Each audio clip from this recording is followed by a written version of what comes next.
Are you ready to become awesomer? Hello everyone, my name is Umar. I'm your host on the No Limit Selling podcast, where industry leaders share their tips, strategy, and advice on how you can become better, stronger, faster. Just before we get started, I've got a question for you. Do you have a negative voice inside your head? We all do, right? I'm going to help you remove that voice in under 30 days guaranteed. Not only remove it, but transform it. So instead of the voice that sabotages you, there's one that propels you to much higher levels of performance and success. There's a link in the show notes. Click on it to find out more. All right, let's get started. Hey everyone, welcome to another episode of the No Limit Selling podcast. Today we have Christian Petronio. Did I get it right? Petronio, close enough. Petronio, all right. So one of the things I love about, being human is you can be defeated by mistakes so you can learn from them. And it's all about your flexibility and resiliency. And so I didn't cave in when I got it wrong. And thank you for correcting me. 100% accurate in that statement, for sure. I would say, it's something I tell my kids, well, more so my son. My daughter's not quite old enough to start understanding it, but saying you either win or you learn. You really have to take that mindset in life. Otherwise, you will lose. It's a guarantee. Absolutely. And I think one of the things that too few people do is do an autopsy on defeats. And even a smaller group of people actually do an autopsy on wins. And I think one of the keys to being successful in any area, business, personal life, is taking a look at the wins and the losses. What did I learn from this? Yeah. What can I do better? And did everybody involved win? Yeah. How quickly can you integrate what, the lessons, both on, what worked well and where you may have had a misstep, right? How quickly can you integrate that and move forward? I was always fascinated as a kid, having played lots of sports, including football. You hear it every day, and it's a cliche. You tune into an NFL game on a Sunday, and a defensive back gets beaten by a wide receiver for a big play or touchdown. And it's about, or a goalie in soccer, forgetting that play and then moving on. And you can see those that have that little psychological hiccup where they're still thinking about that play or whatever, and they get beat again. And then it's just the domino effect of it spirals. Yeah. And I think, like, much to your point, I think we're too self-conscious. How does somebody else perceive us or look at us if we do have a misstep?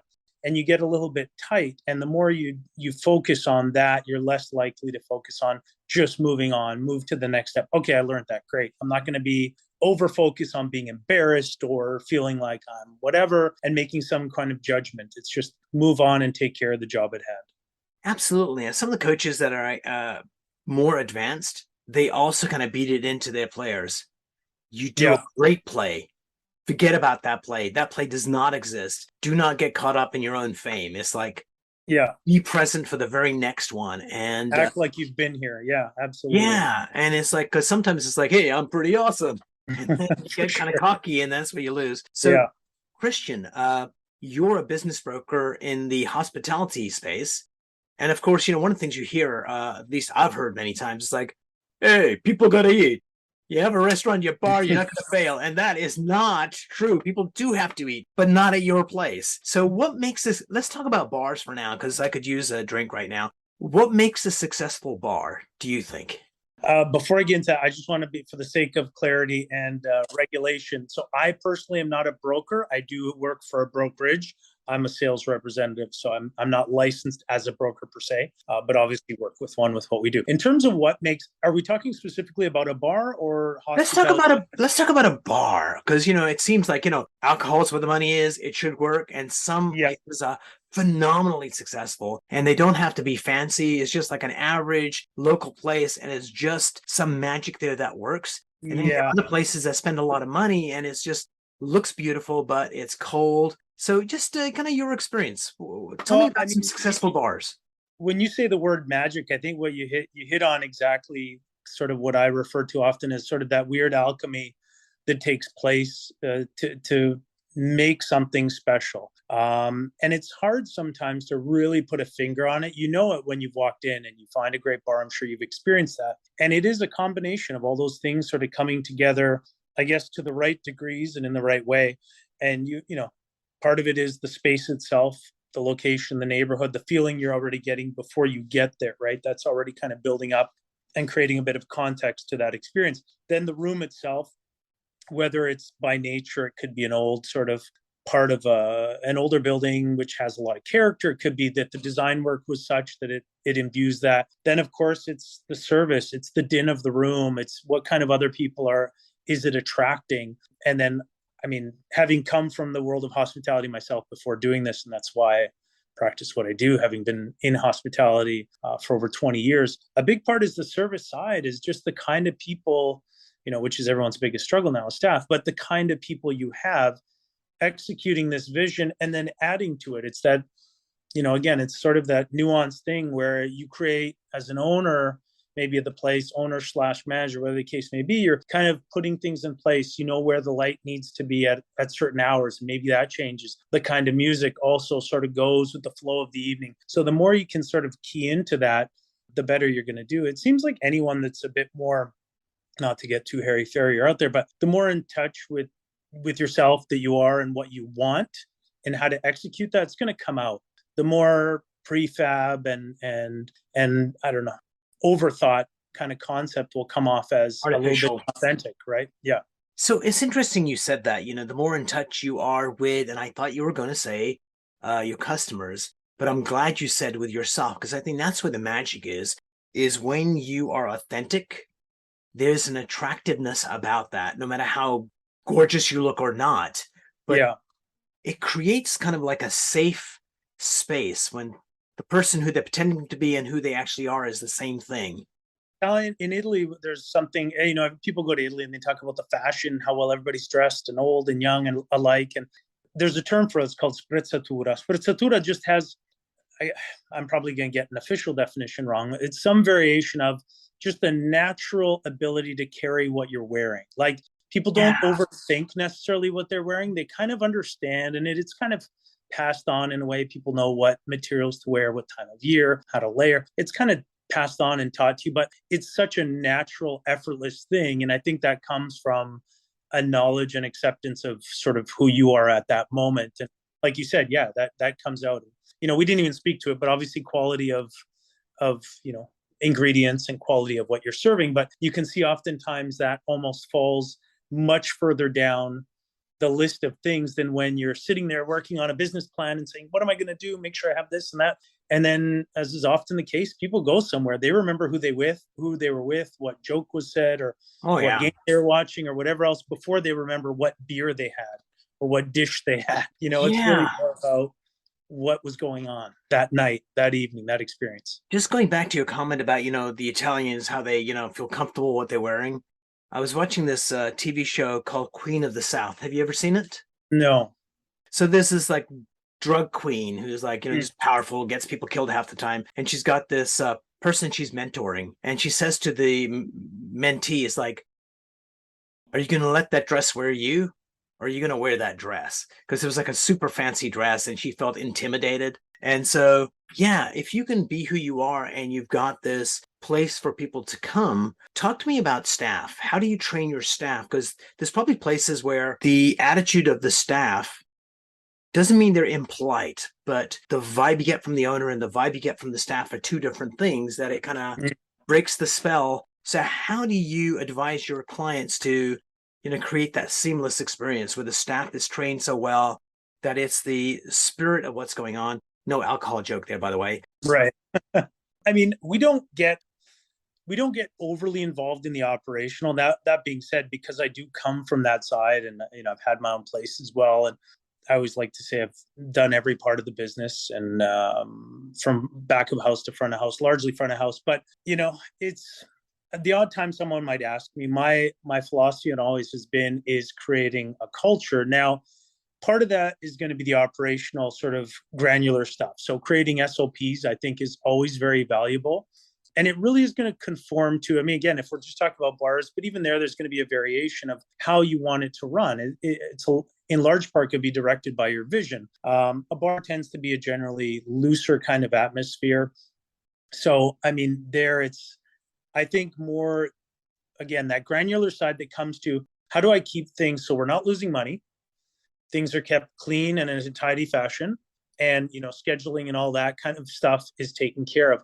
In terms of relating with the guests, I think it's really more from day one is, whether it's a manager, the owner themselves, or whoever, being able to communicate a clear vision and saying, hey, before we even go further, come in on a night or 2 nights and either hang out with us or come in as a guest, bring some friends, we'll shoot you a free drink or whatever the case may be, or some food or what have you. We can't give free drinks according to our liquor laws, but, Right. Give you whatever, just to come in, take a look and get a real feel for it. So you start to understand that it's not just the job, that you're joining something that has hopefully something a little bit more meaningful to offer, right? And usually you're going to find that if you're successful in building that culture, you're going to attract people who at least have strains of, let's say you have 5 or 6 columns that define what that culture is, that at least a couple of them to all of them will be filled by that person. They have all of those quality Nice. traits, right?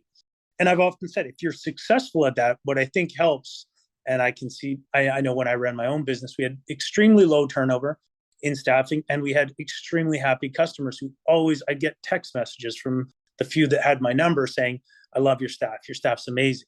And I think a big part of that, and I rarely had to do much in terms of external posts or anything like that, because they all came through friends of people who were already working there. And I think once you do that, it's fantastic, because you kind of, even the odd person that doesn't fit, they weed themselves out. It's not like an active process where you have to go through the hopeful. I'm glad you said that, because very much it's like you create a vibe, and if people come in misaligned, they kind of feel it and they self-opt out. But if it's not defined and is nebulous, then it's like you can keep somebody there for longer. So Christian, let me ask you this. You could have a bar that's or a restaurant, so let's kind of blend them in for now, that's got a certain level of profitability. Mm-hmm. And if you look at the numbers strictly from that profitability, sometimes that's an accurate number. Mm-hmm. But then you also have a profitability, and then you have this just really great culture. Mm-hmm. And you've got another bar that's got an okay culture and the same numbers. So does culture actually translate into more dollars? Because sometimes they may not be a big enough financial payoff, but staff turnover, customer satisfaction, all that stuff is really valuable. So how do you value that culture when you're selling a bar or a business? Well, I mean, to be honest, COVID has really changed things. And even pre-COVID, to a much greater extent, most of what we happen to do is structured as an asset sale as opposed to a share sale, which means whoever's incoming typically is just going to bring in their own concept. They're looking for like something like a slate. Yeah, they're really just looking for hopefully what's a competitive lease in a good location with all the features, whether it's a patio and a good liquor license and all the rest. And the formality typically of those kinds of situations is you're also having to terminate the existing staff, and then potentially, it can always be negotiated, and the staff obviously needs to be a part of that, and they can potentially be rehired. So sometimes you do see that, and there's the odd time where there's considerable goodwill, but those tend to trade in a slightly different way, because more often than not, people are getting out because it's not living up to their expectation. That's not the only reason, but that's one of the reasons for sure. But going back to your point about looking at the difference between, earnings versus creating the culture, a part of that is going to be what you're looking for as an operator. And to an extent, if you have eyes on scalability, right? Because, I've worked with groups who are phenomenal success and with a first place, like amazing success. And there was talk already about expansion. And I would go to them and say, that's great. I'll be honest, my biggest concern is how do you, when you've caught that lightning in a bottle, as it were, how do you recreate that? Or what part of that do you lean on in order to be scalable, knowing that you're probably going to lose a little bit of that initial magic? Now you've got the ball rolling, so you have momentum, which does work to your favor. So now you're building a brand based on that momentum, but you're going to lack a little bit of what really, because people will move on, things will change, hiring practices will change. So that's a very fine line. And I think that's operationally what the owner is looking for. What do you want out of your business? Yeah, I'm not sure why this Comet Pizza is coming up on my internal radar. Are you familiar with it by any chance? I haven't heard of that. Comet Pizza. And so it was a pizza joint in Washington, D.C., and the conspiracy theorist said there's a pedophile ring in their Oh, basement, okay. and they Now don't have a I didn't know the basement. name of it, but now I know Yeah. what you're. And Okay. so what was kind of interesting, what brings it up to this conversation is that their customers came to the rescue of the pizzeria because they bring the kids there. And so it was just great culture. And then the customer stepped up and said, "You're not going to lose your business. We're coming here. We're going to, frequent this." And because I've been to some places where it's just, it's a great relationship between the customers and the staff and the owners. Hmm. So Yeah. No, I was just going to say, I mean, that makes a huge difference. But again, it's a question of that scalability, right? It's just once you get into, absolutely. it's just it does present a bit of a difficulty in And then you're going, yeah. And if you went from, let's say, Vancouver kind of place with that kind of vibe and that kind of staff, and you come to downtown Toronto, are the people that live in Toronto will they have the same West Coast vibe? And the answer is probably not. Well, you know what? It's funny you bring that particular example up because I have had this discussion a few times, and the general feeling is, and I'm not the first to say it, I've worked with, because we also, along with the buy and sell of business, we work with landlord clients. I mean, we do commercial building sales and other investment stuff on the commercial side, but this is what would you call our bread and butter, our everyday is, the business. So we do leasing as well. So we work on the behalf of landlords or people looking to lease a space for their hospitality business. But in working with landlords and in speaking with other agents, the common thinking in the Toronto market seems to be that concepts coming from Montreal for some reason don't seem to resonate as well as concepts from Vancouver. Now, Interesting. Montreal is 3 hours away. Vancouver's a 6 hour flight. Yet somehow Vancouver seems to resonate a bit better, and those concepts seem to enjoy better success in the Toronto market. And I'm still trying to identify exactly what it is. I can speculate, but I'm still not quite. Here's my speculation. I'm probably off the mark here. Here's my hypothesis. The sense I got when I go to Montreal is like everywhere else in North America, people say, what's the most important? Family, and then friends, and then work. But the Mm, reality for most people is it's work, mm, it's family, and it's friends third. And I think in Montreal, they really put family, enjoy your life. And it's really that family first and then friends. And oh, yeah, we have to work. Kind of, right. it's a third. And I think maybe it's that vibe. I'm not even sure I picked it up correctly, but that's the sense I got. At least Montreal seems to have that, live first and then, oh, yeah, we have to work too. Yeah, and I think that might be, I think, a part of it is just how they interpret how people will react in Toronto to it. Yeah. As they say in French, the joie de vivre, that maybe, a bit more work focused in Toronto and Vancouver, like you're saying, as being that, priority for sure. That definitely could be one of the streams for sure. Brilliant. So tell us about a deal that went off the rails and you saved. That's most of what we do. Quite frankly, that's most of our day is putting out fires and turning things around. So, I mean, COVID obviously has presented some unique challenges. I've worked with a few sellers. Thankfully, the ones I'm going to be sort of referencing have all successfully now sold.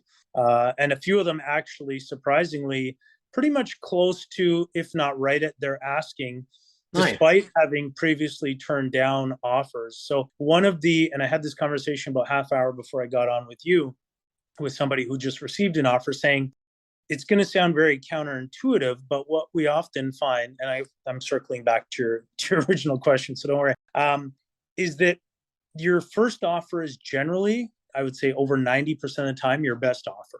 It's a slightly different animal than a home offer or something else in real estate because it's such a niche market. The most Right. eager are those that really want to jump on it. But oftentimes, our human nature in negotiation, especially depending on the culture you come from, is like, don't jump at the first offer. Let's just see what's out there. And what a lot of people saw during COVID, because particularly in Canada, we went, and in Ontario went through the up and down, the roller coaster of the mandates, the closures, where we open. It seems like we're open, no, we're closed, and back and forth. So you get these kind of positive and negative emotions surrounding which direction you're going to go. And at times they've turned down offers, which were fantastic, clean offers, asking, close to asking, just thinking there's the next best, or somehow made it overly complicated. Unfortunately, like I said, you have to stick with it. I wouldn't say I'm in any way unique this way, but I'm sure there are some realtors who will get frustrated with clients and take things personal and say, forget, I'm just not going to work with them, or it's not going to go anywhere. They're making it too difficult. Maybe because I come from hospitality, I do this almost because I'm almost more fascinated with people. I Right. firmly of the belief that the money will follow, put in the work and the money will follow. And just because something doesn't work out, you can't just, be like a child and start rolling around and crying. You need to. You know what's a good feeder industry for real estate, especially the residential side of things? Sorry? A good feeder industry for residential real estate are restaurant workers, like waitresses, waiters, bartenders. Because if you find someone with good customer service and they know how to handle difficult clients, how to be gracious to great ones, if you can get them to come into real estate, I've seen some really giants come out of that industry where they're, doing like 100 transactions a year plus. And so it's just something about that proving ground of being a waiter, waitress, bartender that gives you that human equation, which is quite useful. Yeah, the emotional IQ, if you've paid attention and tried to learn, you can learn at every job, but that particular type of work, if you learn that emotional IQ is invaluable. And I think a part of it that I've always tried to tell people that I think is also an underrated aspect, that if somebody is applying themselves to that work and care and do it with a level of care, is there's a level of, because there's so much going on, of being able to constantly be your priorities and reprioritizing and just kind of doing things on the fly, but doing it to a certain level is a huge part of that as well. Brilliant. Christian, thanks for being on the show. Really appreciate it. And we're going to put all your contact information below. So if you're looking to do something in the hospitality space in Vancouver, this is your guy. Toronto. You're in Toronto? We're in Toronto. But you know what? I am from Vancouver, so if anyone has any questions about Vancouver, good. I'm happy to help on I'm that. in Toronto as well. So what do I know? There you go.